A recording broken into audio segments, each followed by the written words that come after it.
दोस्तों नमस्कार। दोस्तों आज का विषय है कि ऐसा कोई एग्रीमेंट जो किसी जमीन को खरीदने के लिए तैयार किया गया है दो लोगों के मध्य में, लेकिन उस एग्रीमेंट को रजिस्टर्ड नहीं कराया गया है, अनरजिस्टर्ड एग्रीमेंट है। तो क्या अगर एक पक्ष तैयार नहीं होता है उस जमीन का बैनामा करने के लिए, तो दूसरा पक्ष जिसने वो एग्रीमेंट कराया है वो जनबल के दम पर अगर उस लैंड पर कब्जा कर लेता है, तो क्या कोर्ट से उसे ऐसा कोई आदेश मिल सकता है कि उसका कब्जा लगातार बराबर बना रहे, या जिस व्यक्ति ने एग्रीमेंट किया है उसको इन्फोर्स किया जाए कि वो उसको जाकर के विक्रय पत्र निष्पादित करे। तो इसके लिए कोर्ट में कौन सा मुकदमा लाया जाए और क्या किया जाए, इस संबंध में अभी हानेबल सुप्रीम कोर्ट ने एक लैंडमार्क जजमेंट दिया है। दोस्तों ये 23/9/2022 को जजमेंट आया हुआ है।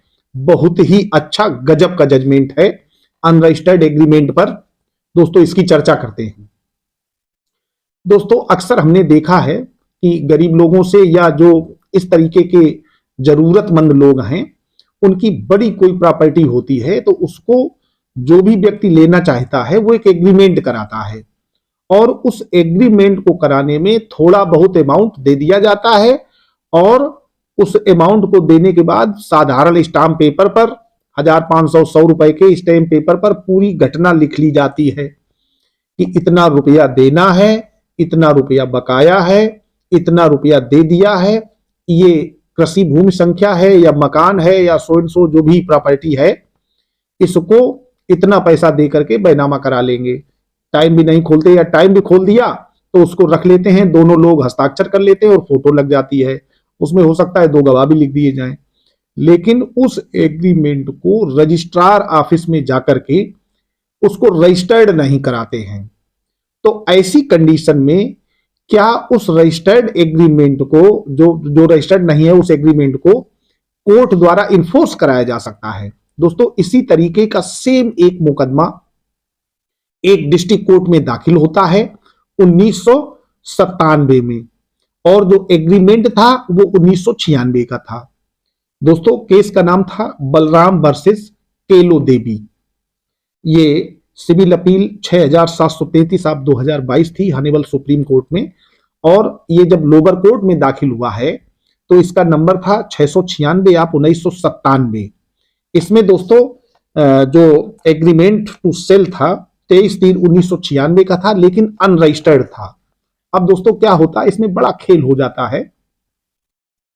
इस एग्रीमेंट के बाद जिस व्यक्ति ने एग्रीमेंट कराया था उसने उस जगह पर पोजीशन ले लिया, माने वो जो लैंड थी जिसका एग्रीमेंट था उसका कब्जा भी ले लिया था, और न्यायालय में ये दावा किया कि इसको जो डिफेंडेंट है माने विपक्षी पक्षकार है, जो रियल ऑनर था उस लैंड का, माने जिसकी वो जमीन थी, उसको रोक दिया जाए कि इस लैंड पर वो किसी भी प्रकार का हमारे कब्जा व दखल में कोई हस्तक्षेप ना करे, माने परमानेंट इंजंक्शन का दावा लाते हैं।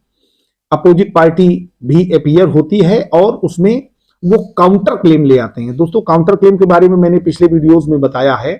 काउंटर क्लेम का मतलब होता है कि आप जब किसी एक पक्ष से कोई डिमांड थ्रू कोर्ट करते हैं, न्यायालय के द्वारा करते हैं, तो दूसरी पार्टी अगर आप गलत दावा कर रहे हैं तो आपकी बात को काटते हुए उस दावे के विरोध में एक काउंटर क्लेम ले आता है। काउंटर क्लेम का मतलब होता है कि आपने जो क्लेम किया है उसका काउंटर, उसके अपोजिट में क्लेम।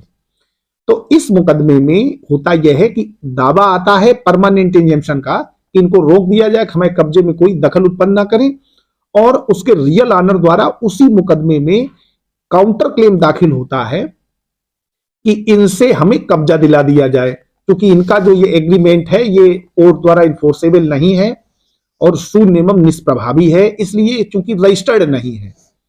दोस्तों संपत्ति का कोई भी ऐसा डॉक्यूमेंट, अब कुछ दिनों से ये नियम है ट्रांसफर ऑफ प्रॉपर्टी एक्ट में, रजिस्ट्रेशन एक्ट में भी है कि उसको रजिस्टर्ड होना आवश्यक है, तभी आपका कोई हित निहित होगा, अन्यथा नहीं होगा।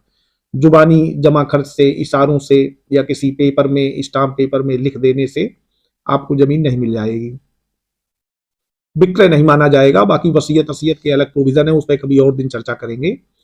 तो दोस्तों इस काउंटर क्लेम को किया गया और उधर से परमानेंट इंजंक्शन का दावा आया। पूरा दावा चला, पूरा ट्रायल हुआ लोअर कोर्ट में, और लोअर कोर्ट ने एक जजमेंट दिया कि उनका जो सूट था वो डिसमिस कर दिया, माने उनको परमानेंट इंजंक्शन नहीं दिया और उनका काउंटर क्लेम अलाउड कर दिया। काउंटर क्लेम में ये कह दिया कि इनको ये कब्जा दे दिया जाए। फिर इसकी फर्स्ट अपील हुई डिस्ट्रिक्ट जज के यहां। उस फर्स्ट अपील में, ये फर्स्ट अपील का भी नंबर पड़ा हुआ है, फर्स्ट अपील हुई है। फर्स्ट अपील में डिस्ट्रिक्ट जज ने क्या किया कि फर्स्ट अपील इनकी अलाउड हो गई। फर्स्ट अपील अलाउड हो गई जिसमें यह कहा गया कि परमानेंट इंजंक्शन इनको दिया जाएगा, आपका काउंटर क्लेम खारिज कर दिया जाएगा। फर्स्ट अपील से व्यथित होकर के जो एग्रीव्ड पक्षकार थे, एग्रीव्ड पार्टी थी, वो हनीबल हाई कोर्ट जाते हैं, इलाहाबाद हाई कोर्ट, और वहां पर सेकेंड अपील दाखिल होती है। सेकेंड अपील का नंबर है 330/2001। दोस्तों ये सेकेंड अपील जो दाखिल होती है, इस सेकेंड अपील में जो फर्स्ट अपील में डिस्ट्रिक्ट जज महोदय ने ऑर्डर किया था, उसी ऑर्डर को कंफर्म कर दिया गया।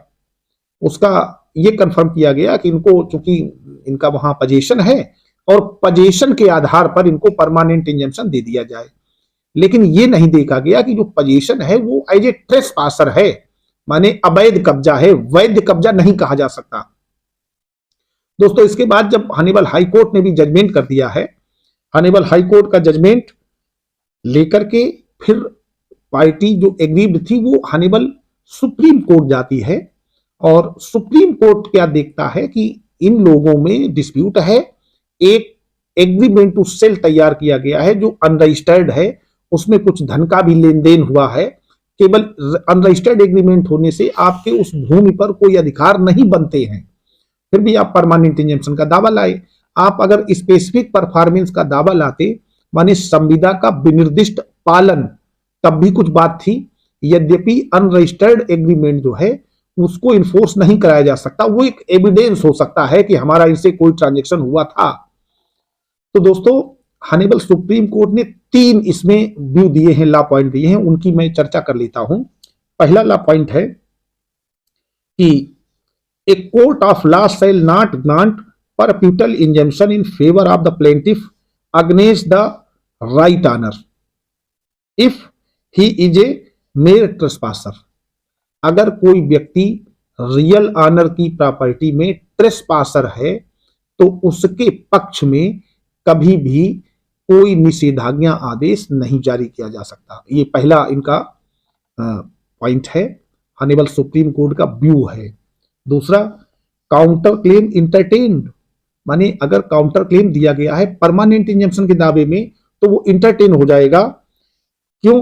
पोजीशन का काउंटर क्लेम इंटरटेन हो जाएगा। माने कोई व्यक्ति कहता है कि इनको रोक दिया जाए कि हमारे कब्जे में व्यवधान उत्पन्न ना करें, और आप कह रहे हैं कि हमें इनसे कब्जा दिला दिया जाए, तो ये दोनों कंट्राडिक्टरी हैं। लेकिन क्योंकि आप रियल ऑनर हैं और आप मांग रहे हैं कब्जा, तो आपका काउंटर क्लेम इंटरटेन हो जाएगा।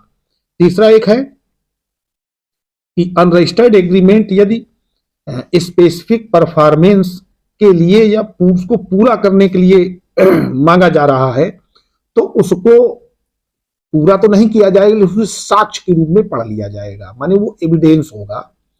दोस्तों यही बातें निकाल करके हनीबल सुप्रीम कोर्ट ने जो फर्स्ट अपील में डिस्ट्रिक्ट जज महोदय ने ऑर्डर किया था उसको सेट असाइड कर दिया, और जो माननीय उच्च न्यायालय ने आदेश किया था उसको सेट असाइड कर दिया, और उनके सूट को भी डिसमिस कर दिया। माने उनका जो ओरिजिनल सूट था, जो स्पेसिफिक परफॉर्मेंस की बजाय वो परमानेंट इंजंक्शन का लाए थे, उसको खारिज कर दिया, और उनका जो काउंटर क्लेम था उसको अलाउड कर दिया।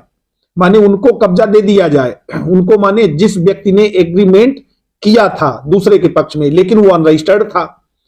क्योंकि अनरजिस्टर्ड था इसलिए वो कोई वैल्यूफुल नहीं है, उसको साक्ष्य में तो प्रयोग किया जा सकता है, इस तरह से उसका उपयोग नहीं हो सकता। तो दोस्तों इस रूलिंग का मैं डिस्क्रिप्शन बॉक्स में लिंक शेयर किए दे रहा हूं, लिंक दे रहा हूं, आप लोग उसको देख सकते हैं। और मेरी सलाह है कि ऐसी कोई भूमि या मकान कुछ भी आप खरीद रहे हैं जिसका एग्रीमेंट करा रहे हैं, तो सबसे पहले आप एग्रीमेंट को रजिस्टर्ड करा लें। दूसरा, एग्रीमेंट तो रजिस्टर करा ही लें, और एक निश्चित समयावधि में उसका बैनामा भी करा लें। और अगर ऐसा कभी प्रतीत होता है कि बहुत जल्दी है और रजिस्टर्ड नहीं हो सकता, तो पैसे का जो भी लेन देन करें, ट्रांजेक्शन करें, वो चेक से करें या ऑनलाइन करें, उसके खाते में दें।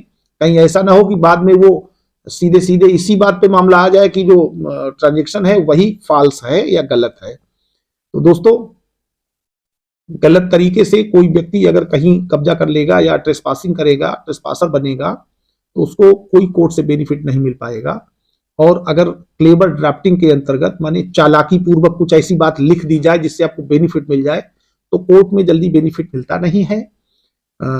इस तरीके से कोई गलत काम करने से पहले मुझे लगता है कि इस तरीके की जो रूलिंग्स हैं, जो बात ऑनेबल सुप्रीम कोर्ट द्वारा बताई जा रही है, ये ऐतिहासिक जजमेंट है। बहुत सारे लोग जब नीचे से ऊपर तक उनका सब कुछ हो गया था तो बाद में उनको लग रहा होगा कि अब हो जाएगा, लेकिन नहीं मिला। जजमेंट का नाम है बलराम वर्सेस केलो देवी। डिस्क्रिप्शन बॉक्स में मैं दिए दे रहा हूं, वीडियो के ही डिस्क्रिप्शन में। आप लोग चाहें तो डाउनलोड कर सकते हैं, देख सकते हैं। नमस्कार।